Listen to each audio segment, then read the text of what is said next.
Meus queridos amigos, paz e luz no coração.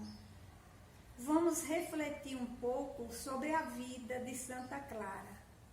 Santa Clara e São Francisco são dois astros estelares que vieram brilhar no século XII, trazendo um pouco de claridade para a Idade Média. São Francisco é a volta de João, o discípulo amado, e Santa Clara é Joana de Cusa, a seguidora fiel do Cristo, que estava em todas as suas pregações no lago de Cafarnaum. No momento da sua crucificação, ela fazia parte daquele grupo de mulheres piedosas que acompanhavam Maria, mãe de Jesus, ao lado de João. E no ano de 68, em Roma, ela estava no circo, no poste, ao lado do seu filho, para ser queimada viva em fidelidade ao mestre. Foi-lhe perguntado: mulher, abdijura do teu mestre, renuncia que a tua vida será poupada e a de teu filho. E o filho, ouvindo isso, pede: mamãe, eu não quero morrer, eu sou tão jovem, por amor a mim, renuncia ao mestre. E ela responde: cala-te, meu filho, porque o mestre que era puro deu a vida por nós, e nós que somos pecadores, não podemos morrer em fidelidade a ele. E no momento em que as labaredas do fogo já consumiam todo o seu corpo, os soldados, de forma irônica, lhe perguntaram: mulher, o teu mestre só te ensinou a morrer? Ela responde: e a te amar também. Nesse momento, sente uma voz suave e uma mão pousar-lhe no ombro, a dizer-lhe: filha, tem bom ânimo, eu estou aqui. Era o mestre que pessoalmente veio buscar Joana de Cusa. E no século XII, ela reencarna 12 anos depois de Francisco. E naquela noite, na igreja de São Rufino, a primeira pregação de Francisco, depois da autorização do Papa, ele encontra aquele olhar que olha nos seus olhos. Dentre todos os olhares, ele percebe que aquele olhar era diferente, que existia fios invisíveis ligando os seus sentimentos, que o seu coração pulsava e batia no mesmo ritmo do coração daquela jovem, da jovem Clara.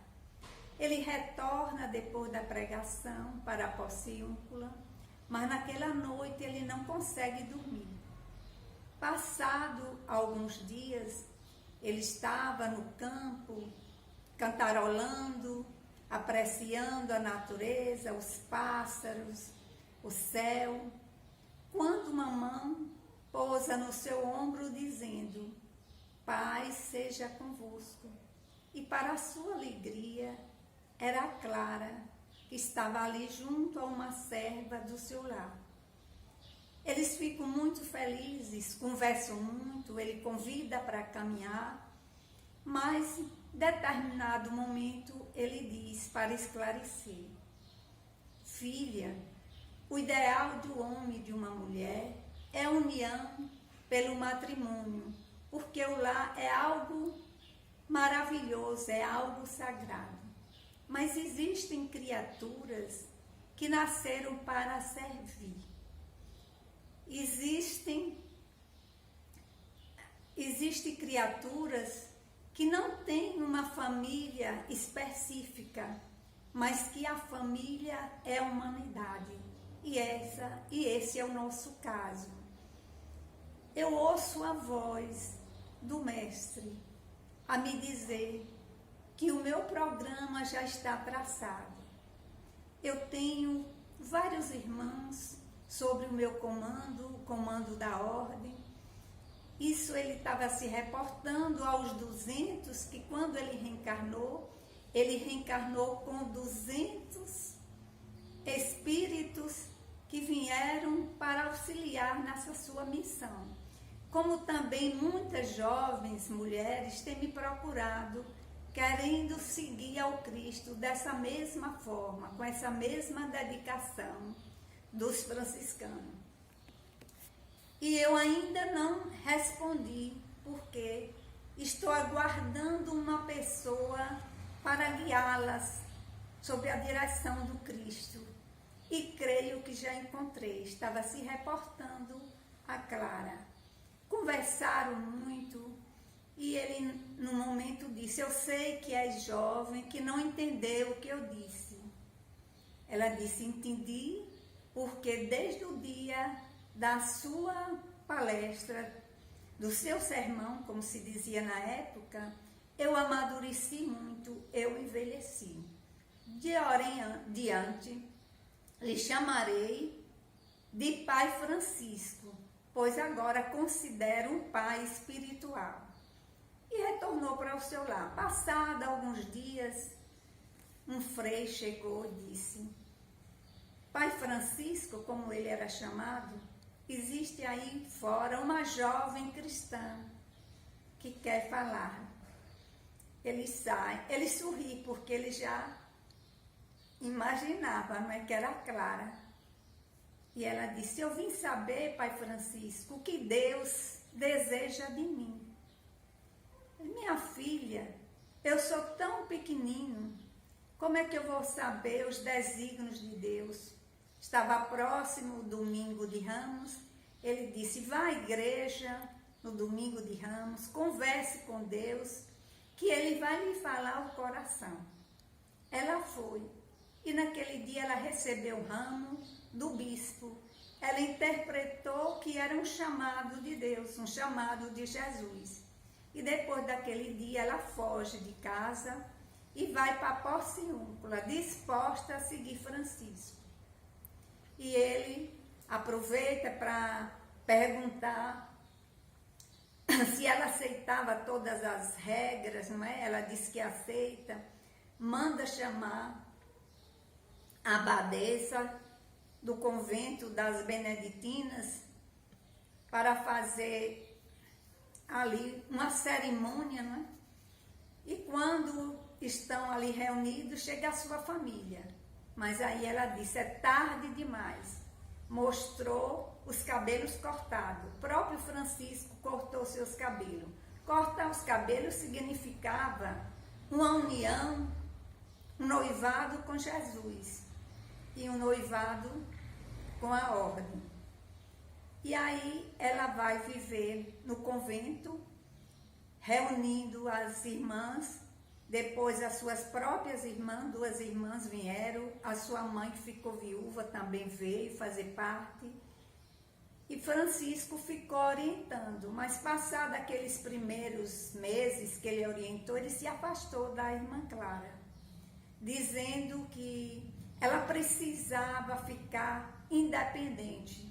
Ela já estava preparada, mas outros diziam que ele temia o contato físico com Clara. Como ele é humano, não é? Poderia ser também. Mas ele soube, desculpa aí, ele soube que a irmã Clara andava muito saudosa dele e que tinha dito que desejaria muito fazer uma refeição. E ele vai. Ela fica muito feliz. E a sua aura junto com a dele, o campo magnético, a aura, o nosso campo magnético, dá uma claridade tão forte que de Assis se pensou que o convento estava sendo incendiado. E na sua volta, ela diz: Pai Francisco, quando é que eu vou retornar a te ver? E ele diz: quando as flores voltarem. Porque era muito difícil naquela região ter flores. Só tinha de 9 em 9 meses, ainda era raro na primavera.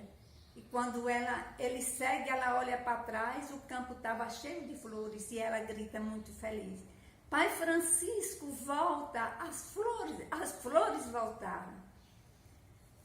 E aí nós sabemos, né, que o Pai Francisco, a história que eu já relatei, desencarna e Clara ainda vive 27 anos com sua vida dedicada à mesma coisa que seguia os franciscanos, que era uma franciscana, era a Ordem das Clarissas, dedicada aos leprosos, aos enfermos, aos pobres, fez várias curas, inclusive um dia só tinha um pão.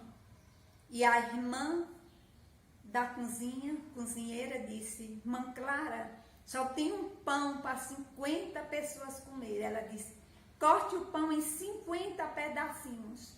Ela não entendeu, mas cortou. Quando foi na hora da refeição, tinha tantos pães, todo mundo comeu e ainda sobrou. Aí Pai Francisco não retorna, fica no mundo espiritual. Mas a irmã Clara retorna no século XVII como Sor Joana Inês de la Cruz. Se tornou célebre pela sua cultura, teve 5.000 obras, foi perseguida pelo clero, porque a vida de religiosa não era presa no convento, mas era ela trabalhando pelos pobres, pelos doentes, inclusive morreu de uma peste que aconteceu naquela época. Ela pegou cuidando dos doentes. E no século XVIII, reencarna na Bahia, em Salvador, como Joana Angélica de Jesus, cuidando do convento da Lapa, a abadesa do convento da Lapa, e é conhecida por todos nós, por todos os baianos, como mártir da independência. Porque a tropa dos soldados portugueses vieram para invadir o convento, e ela, para aproveitar o tempo, ela manda que todas as irmãs se escondam, e tem uma passagem secreta no subterrâneo, e ela vem, fica sozinha na porta e fica entretendo os soldados e diz: respeitem a casa de Deus, aqui vocês só entrarão por cima do meu cadáver. Nesse interninho, todas as irmãs puderam se esconder, e um dos soldados pega a espada e traspassa no peito de Joana Angélica. E ela ali falece, mas salva todas as irmãs. E agora ela é conhecida, nós conhecemos como Joana de Ângeles, cuidando da mansão do caminho, residindo na colônia Redenção, que fica acima do caminho da mansão e do centro Redenção. Segundo dizem, vai até Feira de Santana, cuidando daquela obra dedicada aos pobres, cuidando do seu médio, levando a palavra a todo o planeta Terra, não é? A sua obra psicológica de uma cultura invejável, mas todos os domingos é dedicado a Francisco. Ele ainda não reencarnou. Ela vai para a colônia, para o mundo, para as esferas felizes, onde se encontra Francisco, e passa um domingo junto. Que amor lindo, não é? Que amor puro. Não é que ela não tenha condição de morar aonde ele mora, mas é porque ela está servindo, o seu trabalho agora é esse trabalho na mansão do caminho.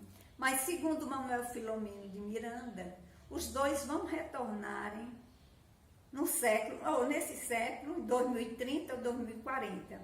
Ele reencarna na Europa e ela reencarna no Brasil. Quem sabe, não é? Não é na Bahia. E esse amor lindo continua. E fechando no livro Amanhecer de uma Nova Era, veja, ele se comunica em 2 momentos nesse livro, em um trabalho espiritual que é realizado. E essa frase dele é muito propícia para os dias atuais. ele diz: vivemos um momento de luta sem quartel, aonde os exércitos do Senhor e do Mestre, ele diz exércitos. Ao dizer exército, está nos dizendo que ele vai vir com seu exército, diz que ele desce novamente com os 200, todos os apóstolos irão retornar para a terra para fazer esse momento de transição, equipados dos instrumentos do amor e da misericórdia. Vejam o que eles vêm voltando para nos trazer, que estão nos trazendo amor e misericórdia, para restaurar na terra a era nova, a era da mansidão. Veja o que Jesus disse: os mansos herdarão a terra, a mansidão e a caridade, para com tudo e com todos.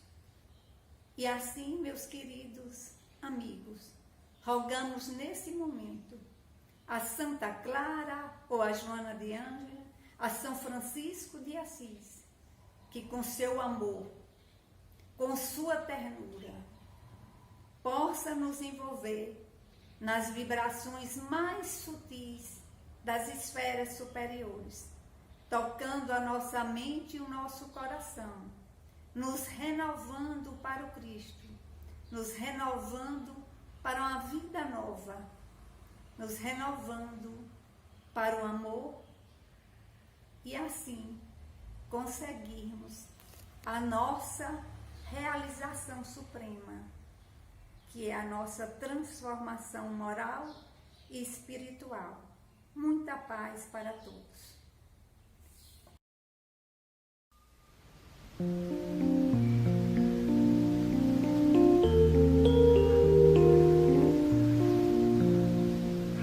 En la mente de Dios,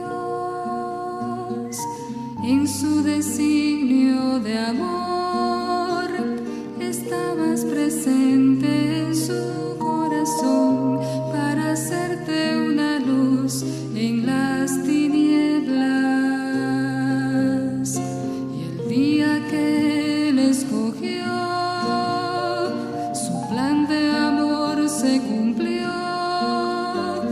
Naciste a la vida como abre una flor al calor de los rayos del sol. Clara te hizo como la aurora, clara sonrisa te lo enamora. Clara es tu nombre como el despertar del sol radiante en la mañana. Clara brillaste en tu nacimiento como una estrella en el firmamento y que refleja rayos de luz celestial.